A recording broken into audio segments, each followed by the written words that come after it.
La retraite avant la frite. Ma pancarte est pourrie, ta réforme aussi. ISF, flat tax, super profit. Nous on sait où prendre les sous. Faut pas pousser mémé à travailler. Alors que la communication mensongère du gouvernement d'Elisabeth Borne s'effrite peu à peu, des analyses de la réforme des retraites se font de plus en plus nombreuses. Dans un communiqué publié sur cjd.net le 18 janvier 2023 et co-signé par notre invitée Mélanie Berger-Tisserand, les reproches sont virulents. Certains aspects du scénario qui vient d'être présenté par Elisabeth Borne sont bien peu engageants pour les citoyens.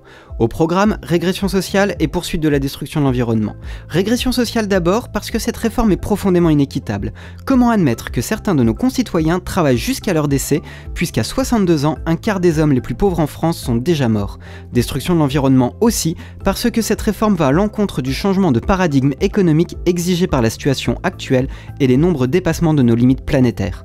Co-signataire de ce même communiqué et invitée récente de notre émission, Céline Marty a pour sa part écrit le livre « Travailler moins pour vivre mieux », chroniqué sur lemonde.fr le 10 février. La professeure de philosophie fait le constat critique d'un travail qui envahit nos vies, nous apportant son lot de contraintes, de souffrances et de dépendance. C'est une idée que semble d'ailleurs partager de plus en plus de Français. Selon une étude de l'IFOP pour la Fondation Jean Jaurès parue le 23 janvier, 61% des salariés en France préfèrent gagner moins d'argent mais avoir plus de temps libre, alors qu'ils étaient 38% en 2008.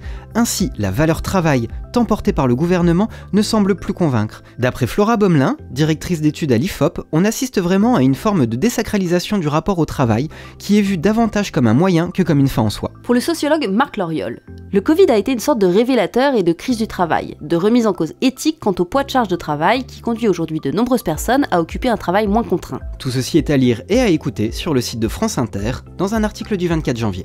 Et donc, est-ce que travailler moins, c'est mieux? C'est en tout cas ce que semble dire une expérience menée au Royaume-Uni et relatée dans un édito du 21 février sur France TV Info. 61 entreprises ont essayé la semaine de 4 jours pendant 6 mois. 56 vont prolonger l'essai, dont 18 qui affirment que le dispositif est définitivement adopté dans leur organisation. Les conditions de l'expérience étaient donc de 4 jours de travail, sans perte de salaire et sans hausse du nombre d'heures travaillées quotidiennement. Résultat sur l'ensemble des entreprises participantes, 1,4% d'augmentation des bénéfices, baisse du taux de burn-out de 71%, réduction de 65% du nombre de jours d'arrêt maladie, chute de 57% du taux de turnover. Mais surtout, des résultats humains. Sur presque 3000 salariés concernés, une grande partie témoigne de niveaux d'anxiété, de fatigue et de problèmes de sommeil en chute libre, d'un meilleur équilibre entre la vie professionnelle et la vie personnelle et d'une plus grande satisfaction dans leurs relations personnelles et même leurs finances. Alors il faut rendre le travail plus désirable, et pour ce faire, l'adjoint à la mairie de Paris, Florentin Lotissier, propose de se tourner vers les emplois de l'économie sociale et solidaire.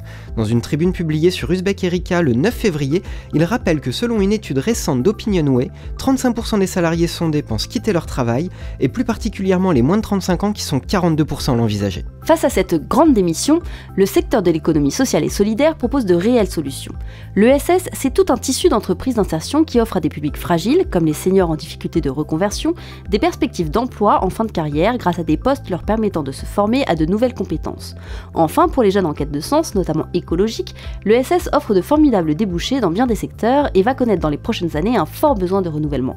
Il est revenu un espoir, un goût du travail, un goût de la vie. C'est par ces mots que lors de ses vœux aux Françaises et Français à la radio le 31 décembre 1936, Léon Blum tira un premier bilan de l'action du Front Populaire qui fut porteuse de tant de conquêtes sociales. C'est maintenant au tour de la gauche écologiste du XXIe siècle de se réapproprier la valeur travail selon ses termes. Un travail synonyme d'épanouissement, de cohésion sociale et de protection de notre planète. Une réappropriation pas si facile quand on voit à quel point fédère la valeur congé. Ou la valeur karaoké, c'est fédérateur ça le karaoké. Ah oui, musique. J'aurais voulu être une artiste pour avoir le monde à refaire,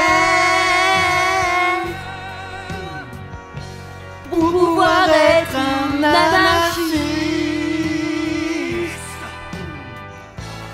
et vivre comme un millionnaire.